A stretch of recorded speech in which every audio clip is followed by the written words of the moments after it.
ভিডিওটা একটু দেখে যান। ধর্ম পীর দিয়ে চলে না, ধর্ম হুজুর দিয়ে চলে না, ধর্ম বুজুর্গানের দিন দিয়ে চলে না, ধর্ম উমর রাদিয়াল্লাহু তাআলা আনহু দিয়ে চলে না, ধর্ম একজন মানুষ দিয়ে চলে যার নাম মুহাম্মদ সাল্লাল্লাহু আলাইহি সাল্লাম।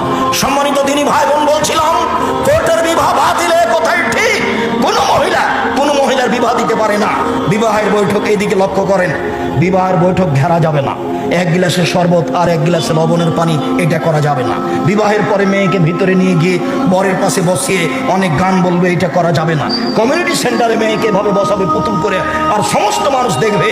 এত বড় নোংরা ন্যাক্কারজনক জঘন্য বর্বর কাজ ইসলামে চলে না। এই কমিউনিটি সেন্টারই বাতিল, এই নোংরা নীতি বাতিল।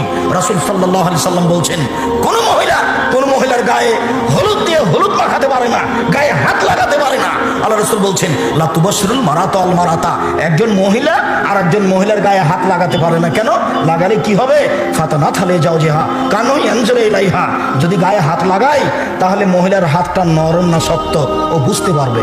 কোন সময়ে যদি তার স্বামীকে বলে যে খালেদার গায়ে হলুদ মাখাচ্ছিলাম, খালেদার গাওটা এতই নরম, তখন তার স্বামী তাকে অন্তরের চোখে দেখবে। একজন পুরুষ আর একজন মহিলাকে অন্তরের চোখে দেখবে, এটা নিষেধ করেছেন রাসূল সাল্লাল্লাহু আলাইহি ওয়াসাল্লাম, হাদিস বুখারী মুসলিম।